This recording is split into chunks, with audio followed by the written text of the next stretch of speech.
The unfortunate truth is that when most people get started trying to run Facebook ads, they just burn through a ton of money. Now, over the last 9 years, I have worked with over 100 companies selling everything from $7 ebooks to $20,000 masterminds and every kind of info product, course, and coaching program in between. In this video, I'm going to break down 9 brutal truths about Facebook ads that's going to help you be more successful with your campaigns. This is the video that I wish I had when I got started because, to be honest, I just had to learn a ton of this through trial and error. And by the end, you'll know how to make Facebook ads work for your business instead of just throwing money down the drain like most people do. Really quick, if you don't know me already, my name is Brice and I help experts attract high-ticket clients online. Like I've said, I've been doing this for nearly a decade. I've worked with over 100 clients and I have spent a lot of money on ads. So with that out of the way, let's get started. So the first important thing to understand here is that the foundations of your Facebook ads have absolutely nothing to do with Facebook ads. And so what I mean by that is like your offer and how you're positioning your offer, how your offer is being unique and different to what's in the marketplace.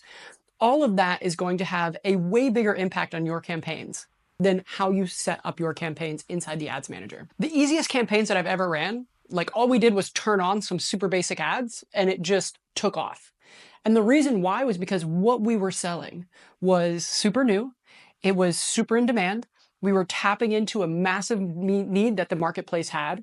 And so once we turned on ads and said, hey, we have this thing, put a sign up that said, this is for sale, people just ran to it. And this is probably some of the hardest stuff to figure out, especially if you're in like super competitive spaces. It is a very, very challenging task to figure out how you are going to position your brand and your offer to be unique and different. But that is some of like the most foundational marketing stuff that has to be done in order to be successful. Because one of the biggest mistakes you could ever make is turn on some ads. And if somebody looks at this and says, I've already seen this before, you're losing. And so really understanding like how to put together a good offer and also being able to understand like what's going on in the broader market right now and how you can tap into what the market needs and how you can position what you're doing as like a new, unique opportunity that speaks to a very specific individual, a specific group of individuals and their needs is some of the best work you can do. A lot of times when I start talking to companies that are having a hard time with ads, I was talking to someone not too long ago who was like, man, we spent like nearly 10, 15 grand on Facebook ads. We've got nothing for it. And then I'm just like, cool, let's take a look at your offer. And you look at their offer and there's nothing special about it. It's just what everybody else has already been doing for the last couple of years. If you're doing that, like no amount of ads is going to fix that problem, right? Like you've got to figure out how are you making your thing new, unique, or special? And there's a lot of different ways to do that, right? Like some of the ways you can do that is by, coming up with your unique mechanism about something. A lot of ways people do it is just tapping into a different avatar, like a different identity of someone. So, I think one thing I've seen a lot is like, especially in the online expert space, like you attract your tribe, you attract who you are who you are and what you're putting out there. And so, if you are a dude in your early 20s running an offer to a certain group of people, and then someone else who is like 45 wearing a suit is speaking to a more like older corporate style vibe, like they can have the same offer because they're attracting a different type of person. And so it can be how you're positioning that offer and how you're kind of framing it and packaging it, who you're selling it to. There's a lot of different ways to make it work, but you've got to figure out your unique spot and your unique positioning in the market. So timing is also super important. You can look up, there's a really great book, a bunch of people talk about this online, about like market sophistication levels and like the stages that a market goes through as it's evolving. And so a great example would be like the AI boom that we are seeing right now is like just came out a few years ago. It's this super sexy new thing. Everybody wants to be a part of it. When things are just getting started, you can literally just go out there and put out anything, like how to make money with AI, how to grow an agency with AI, how to streamline your business with AI, whatever your claim is, you can put it out there and it will start selling. But as you see with every market, like where it's at with fitness, where it's at with business coaching, where it's at with any kind of market online, is that they advance in sophistication over time. And so you have to start making, bigger claims, bigger unique mechanisms, shorter timeframes, all these different things to be able to compete in that market. And so being able to understand like where your market is at and how to create a message that fits into that narrative is super important. This is all just stuff before we've even gotten to the ad platform. Now, the second thing that I think has been super impactful on understanding how to run successful ads is also understanding like people's stages of awareness and how to speak to people based on where they're at. So one really cool way to think about marketing is that your job as a marketer is to help shift people's consciousness in order to help them solve their problem. And so this is another thing you can look up. Both of these ideas are from this book, Breakthrough Advertising, by this guy, Eugene Schwartz, which is like the Bible for direct response advertising people. And what he talks about is the stages of awareness that people go through. And so as someone has a problem in their life. The first stage is they're unaware that they have a problem. The second stage is that they are aware they have a problem, but they're not aware that there's a solution. Then they discover there's a solution. Then they discover that there are products available for that solution, and then they go out and buy something, right? And so everybody takes this little journey. And once you can understand that people have these different stages, you can run ads with messaging that speak to people at different stages. Because like I think if you've been online for a while, you might have seen this really big trend over the last couple of years where people are starting with these insanely direct ads, right? It's just like you run a Facebook ad that's like, hey, we have this thing for sale. Do you want to buy it, right? And that is great, and can be really, really effective for people who have a more advanced level of awareness, right? Like they're more aware of the problem. They're now looking for solutions, and you grab them at the time where they are now like, hey, I'm ready to go buy this thing. But those don't typically last forever because there's just not as many people who are ready to buy something right now. So there's this huge part of the market that has the same problem. It would be open to buying something. They just need more education, and they need to have their consciousness shifted as they go through this process of being aware of the solutions that are available and why your solution is better and all of these things. And so I say all of that to say, when you can start thinking of your campaigns this way, and you can start to understand this, you can take a new offer. You can start with ads that are super direct, because you can start speaking to those people who are at a deeper stage of awareness and are more looking to buy something sooner. But then you can start to market to the other 90% of the market that other people aren't even talking to. And you can help educate them and move them along in that journey. And so when you can start to think about these things this way, when you can start to understand these concepts, it can make you a really, really powerful advertiser. And it can make you start to look at ads and think like, okay, who are they speaking to? And like, where is this person along in that journey? And then if that's who we're talking to in this campaign, with this set of ads, can we speak to one stage back? Like, are we ready to go one stage back and start educating people a little bit more and moving them further along in this journey with our ads? And that right there is like some really, really powerful stuff. So I think if you take those two things together, that's why you'll see where most Facebook advertisers fail, right? They just have some super plain offer and they throw up some ads that they just kind of copy and pasted from someone else or some kind of templates or whatever. And they're not really thinking about how they're standing out in a unique way in the market, how they're positioning themselves, how they're setting up their brand to look and to feel, and then how they're creating ads that speak to people at different stages of awareness and moving people through that journey to become a customer. And people get way too caught up in technical stuff. So they're looking at like campaign structures and bidding strategies, and they're trying to do these advanced things that honestly, I have never seen any of those be super effective for people who are spending like less than $100,000 a month. Once you're spending real money on Facebook ads, because even at $100,000 a month, you're a drop in the bucket for Facebook. There are advertisers that are spending millions of dollars a month on ads. And even that is like, you're a decent sized advertiser at that point. But like for most small businesses, you're $10, $15, $20,000 a month in ads is nothing to Facebook. And so again, when you realize that, like at that stage, there's not really a lot of like advanced technical things that are going to help you really get a leg up outside of some data stuff that I'm going to share with you in this next point. So really the game comes down to like your offer, your messaging, and your creatives. And when I say creatives, what I'm talking about is like the actual, video or images that you're showing on Facebook. Those I think are just the most important things. The part that people really, really focus on, which is like how to set up ads and how to do targeting and all of this stuff, can pretty easily be outsourced these days, or you can like learn the basics. And again, I have seen inside of so many accounts, and there's always different ways to do things. Every different account is different. They behave a little differently, but like when you have a great offer, good messaging, the right ads, good creatives, good videos, all of that stuff, it really, like you can mess up a lot of stuff on the technical side and still do great. On the flip side, if you have a boring offer that's not very unique, your messaging isn't very creative, and your ads aren't very good, you can have Jesus running ads for you, and you're not going to get any sales. I will say, on to my next point though, the most technical part of media buying, I think, is not so much how you're setting up your ads, but how you are managing your data. And so what I mean by that is like the ad algorithms and the ad platforms have gotten so advanced. They are so good at going out and finding people who are like the customers you are feeding into the pixel. And so I think this is why it's so much easier for a lot of e-commerce companies to scale really big campaigns, is because they just have so much more volume of customers coming in on a daily basis. You know, like there are e-com businesses that are doing 1,000 orders a day. So every day they're getting 1,000 customers coming onto the pixel. And then Facebook is like, oh, I know who these 1,000 people are. Let me go find more of them.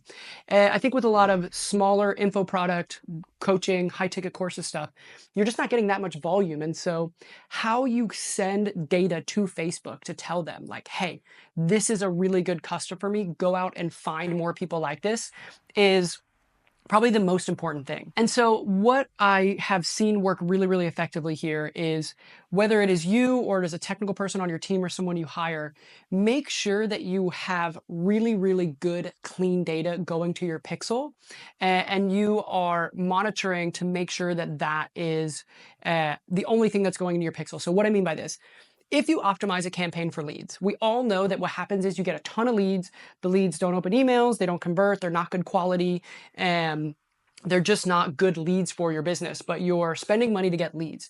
And if you're running a Facebook ad campaign, you're just optimized for leads, and that leads event that Facebook is getting is all the leads that come into your business, and 60% of them are trash. Don't be surprised if over a couple of months, all you get are trash leads, because Facebook is finding the people that are coming in. You're telling them, hey, these are the people I'm looking for, right? Like these are leads. And so it goes finds more people like that. And you just end up with a bunch of junk leads because you sent it junk data. Where I've seen this work really well, and if you're running like a low ticket offer, that helps a lot, because obviously you're sending purchases and people who are buying right out the gate.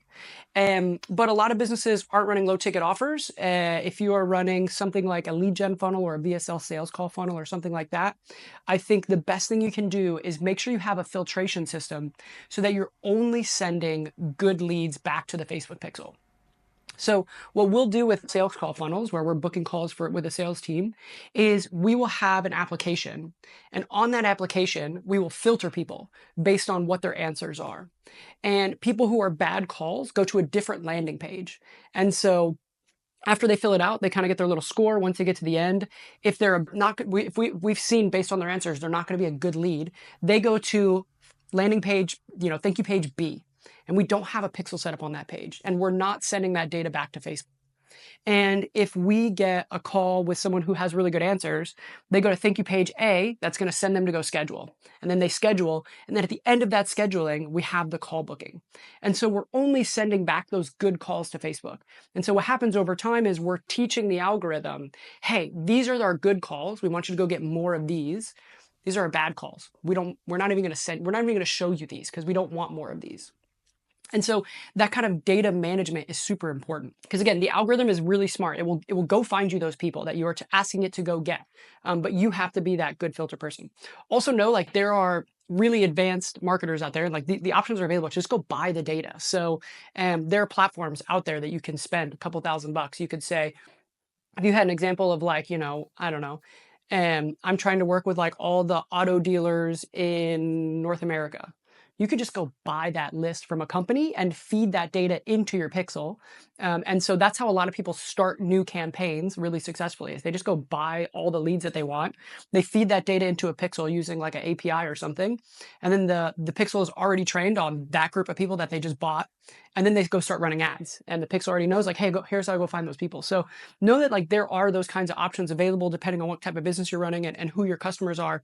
But there's a lot of data out there that's available to buy. And you can absolutely use that to optimize your campaigns. There are some legal things depending on what country you're living in and all that stuff. But especially in the US, like I know that, that data is very openly for sale, and people very often will use that to optimize their campaigns. So on to my next point about ad creatives. I think this is one of the biggest switches that has flipped in my mind over the last couple of years, as I've worked with bigger brands and seen what really makes an impact online. So when I first got started, I remember I read a Jay Abraham book, and Jay Abraham is amazing. I still love him, and we recommend his stuff to everybody. But Jay's argument was like, Design doesn't matter. Copy is everything. How do I prove it to you? Give me a really pretty page with bad copy and it won't convert. Give me a black and white text-based page with copy and that will generate sales. And he's not wrong. But in the sense of branding, I have come to learn that, where I came from this idea that copy was everything, I now understand how impactful you can communicate with visual images. And so I think if you are an online expert, you're selling info coaching courses, whatever that is, how people perceive your brand is so important. And every image that you put out there, every time you show up in a video, like the difference between me showing up here in a suit or me showing up here in my, skateboard shirt really makes an impact on how people perceive that brand.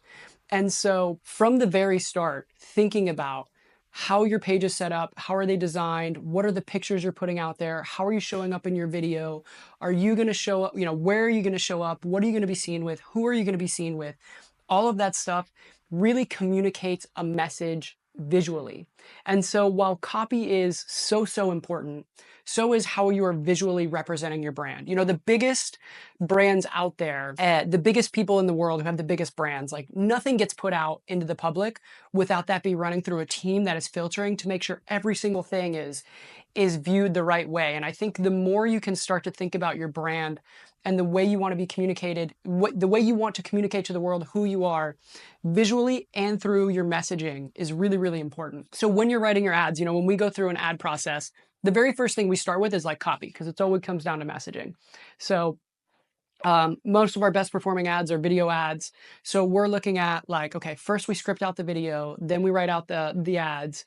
But then when we get to actually coming up with the visuals, when I first started this, I would just say like, whatever, just throw something up in Canva, put the right headline on it, and let's just see how it does. But now I think a lot more about like, okay, and then now how are we portraying the message that we want to see, like the message we want to give out there subconsciously with our visuals, like who's showing up in the videos, how are they being perceived, what are the optics that we're giving off here. When I've done some deals with people where we're running their ads for them and we're doing like performance deals and stuff, one of the things we look at is just like, who is this person and what are their optics? Like, how do they show up on camera? How good do they look? Like, are they going to be able to attract the type of people that we want for this offer? So I think when it comes to the evolution of how I've thought about ads and creatives and branding and all of that stuff, I really did used to think that copy was everything, and copy is still, the heavy lifter. The messaging is still so important, but I do think it's really, really important, especially if you can do this from an early stage of just think about how your brand is being perceived and what are you giving off in every single video and every single image that you're putting out there, because that really, really does make a difference over time. Now, on to my next point. If your ads aren't working, like if you're like, hey man, I'm running some ads, but we're just not getting the number of sales that we want. A lot of people really, really put almost all the heavy lifting on the ads. And the ads do a lot of the work, but so much of everything that makes your business work is what happens after somebody clicks on an ad. And I think that's so important for people to understand. I remember many years ago, I was working with an online expert. An expert in every sense of the word, like 20 years of experience, thousands of happy customers, and really, really knew his stuff. But he had never done online. And so he ventured into the online world. They raised a bunch of money from investors. They put together a team, and they were going into the digital coaching world, and so they hired us to run their ads. And we started running their ads. We were running their ads for a few weeks. We did a bunch of testing and optimization, and we brought down their front end costs so that the metrics that we were looking at were supposed to be doing good. And, everything was looking good. But we just weren't getting sales. And so then I went to go like peek in to say, hey guys, we're driving really lots of good leads, and you guys say you're happy with the ads, but like, why are we not generating revenue? Like, we're not sure. So I'm like, okay, well, let's dig into it and find out. And like, come to find out, all these leads are opting into a landing page, and they're not seeing an offer on the next page. And then they're not getting emails. The email to the offer was going out one time. There was one email sending them to the people to the offer. They had to click on the link to go to the sales page. No one was clicking on that link, so no one was getting to the sales page. So people weren't buying because, the way that these guys set everything up was they just expected that people were just going to see the ad and then just go buy stuff. And they didn't have a great follow-up. They didn't have good funnels. They didn't have somebody going out and trying to follow up with customers and get testimonials to put those out there. They didn't have a really good organic presence. So when people looked them up online, they weren't finding a bunch of stuff about them. And so all of that will impact how your ads work. You know, I have worked with teams where we generated a bunch of sales calls and we weren't getting the sales that we wanted. And, you know, come to find out, like, the sales guys weren't showing up to sales calls, you know, which is absurd.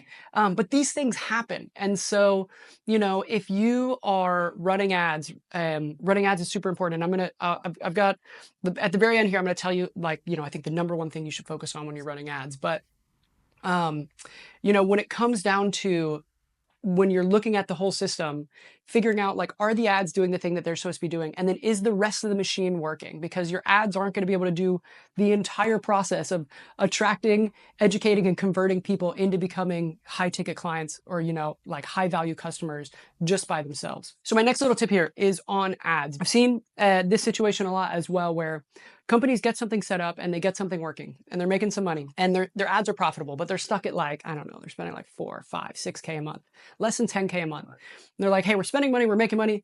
That's cool. We don't really know what to do next. And you're like, okay, cool. How long have you been doing this? 6 months. Great. What have you tested? And they're like, nothing. And so most companies don't test enough, right? Like, they're not going out there and trying to test new ads, new creatives, improve their landing page, and improve the conversion metrics that are happening. And so my best advice there is, like, you should be doing tests on a regular basis, but just test big things. I've never seen, for a small company, you see online, people are like, oh, I tested orange versus yellow and yellow had a 15% bump on conversions. That's cool if you're doing 1,000 customers a day. I've never seen small businesses where any of that stuff mattered. It really always came down to, like, the biggest tests have always been the creative. So, like, usually the video that we're running on social media, and that has been the biggest test. Sometimes the other biggest thing has been, like, the preview text. So, like, the first couple cents on an ad has been really impactful. And then the landing page. So whether that's the sales page or the opt-in page that you are sending traffic to, those places have been the highest leverage tests. We've come in, just run a couple of tests and help companies drop their CPA, their cost to acquire a customer, by like 40%, just because we went in and ran some tests. And so I think running tests is really important. Doing it strategically, so you're just running like, only test big things. Test big things, try out big stuff, see if it works better, do it methodically. And if you're not spending more than 10, 20, 30 grand a month, like, you're not gonna be able to run that many tests anyways, because you just don't have the budget. So come up with a few strategic big tests that you can run every single month, get it done, and then see how see how that improves the profitability of your campaign. On the other side of that, the one thing that I have said, I've got a video, I think in this corner, I'll put it right here. We've been able to run ads for years, literally years, because we just use this one trick where once we find something that's working, all we do is change the wrapper on it every now and then. So you want people to see your ads all the time. Like, that's kind of one of the effects that you're going for when you're running ads and you're trying to grow a big brand, right? You want people to say, like, oh man, I'm seeing you guys everywhere, right? I'm seeing you guys, you're showing up on my newsfeed all the time. You're showing up, I see you on YouTube, like, I see you on Facebook, Instagram, whatever. I see you everywhere. That's a great thing. But if they just see the same ad over and over and over and over and over again, people get what's called banner blindness, right? Like, they just don't pay attention to it anymore because they've seen it a bunch. So, you get that thing, like, that effect that we talked about, you don't want to have at the beginning, right? Like, I've seen this before.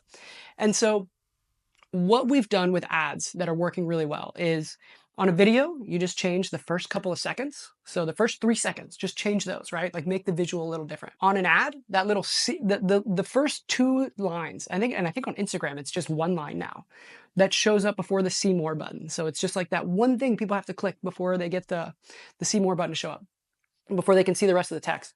We will change out that.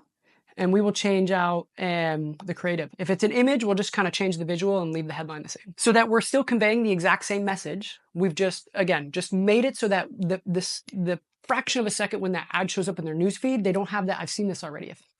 Just using that, we have pumped ads for years for the exact same offer. Like, it's worked amazing. So I've got a video where I break that down. I think it's in this corner, but that is like one of the best ad tricks that I've seen, is like, once you find something that's working, push it as hard as you can.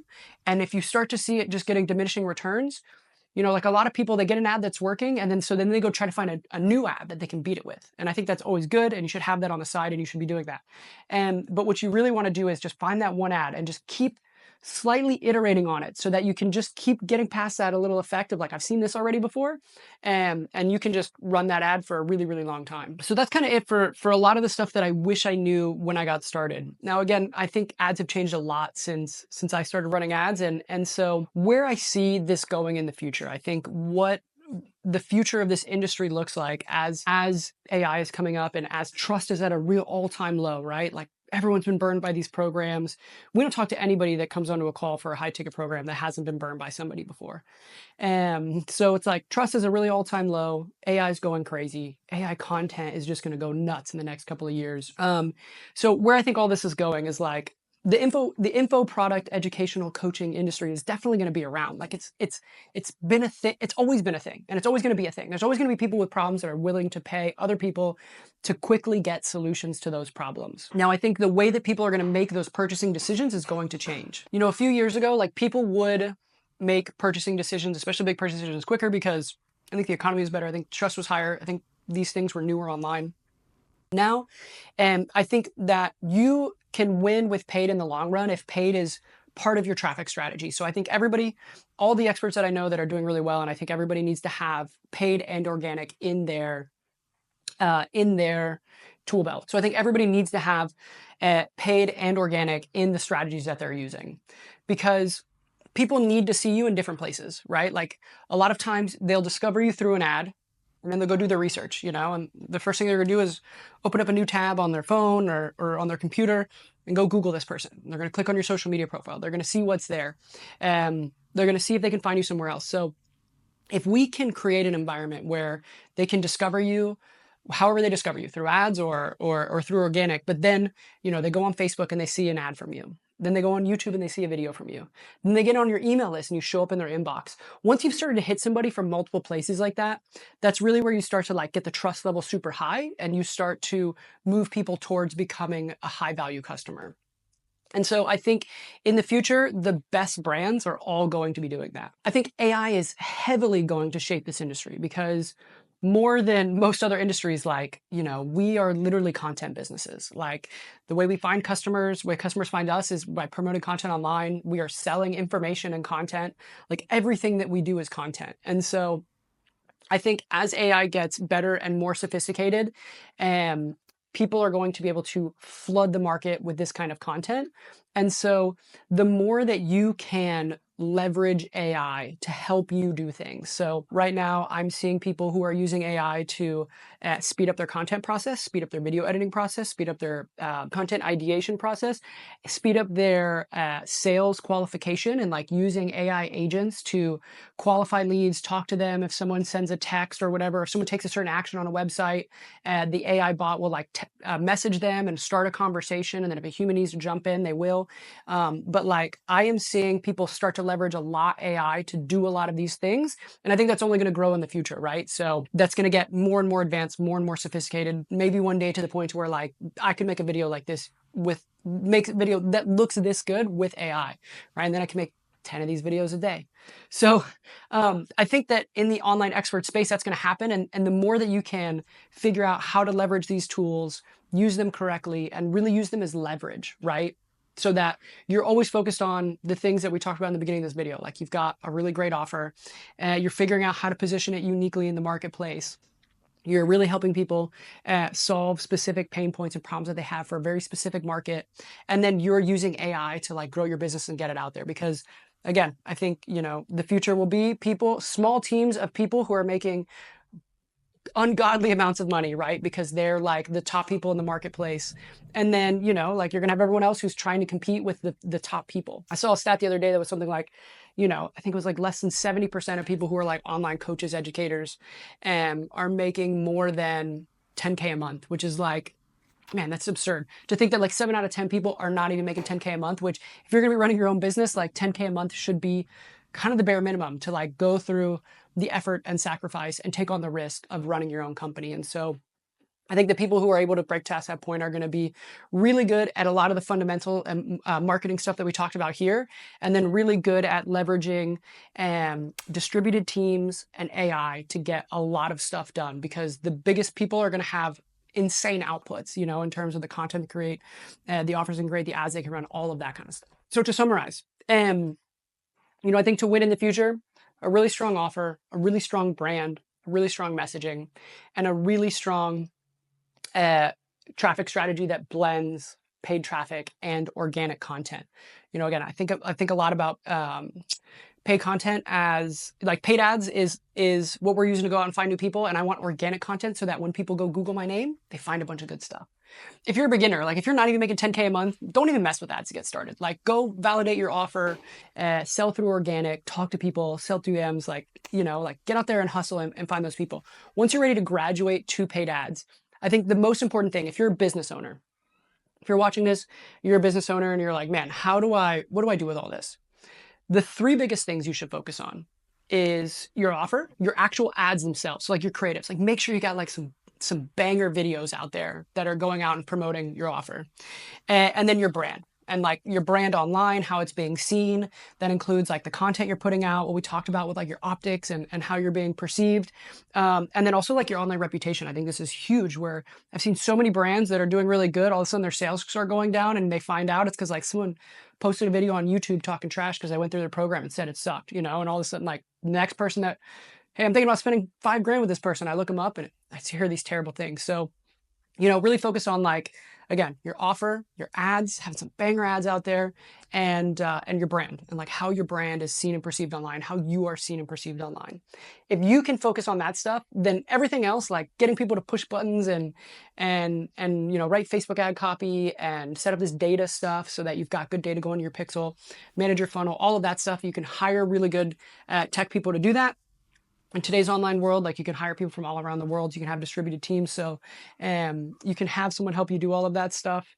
And then, yeah, and then that's what you need to focus on. It's just like great ads, great brand, great offer, great ads, great brand, great offer. So that is it. And I hope you found this helpful. I really, again, this is all the stuff that I wish I knew when I got started, because I got started just being super focused on ads and, you know, like had to learn all this stuff the hard way. So I hope you find this helpful. I hope you have a good one, and I hope to catch you in another video soon.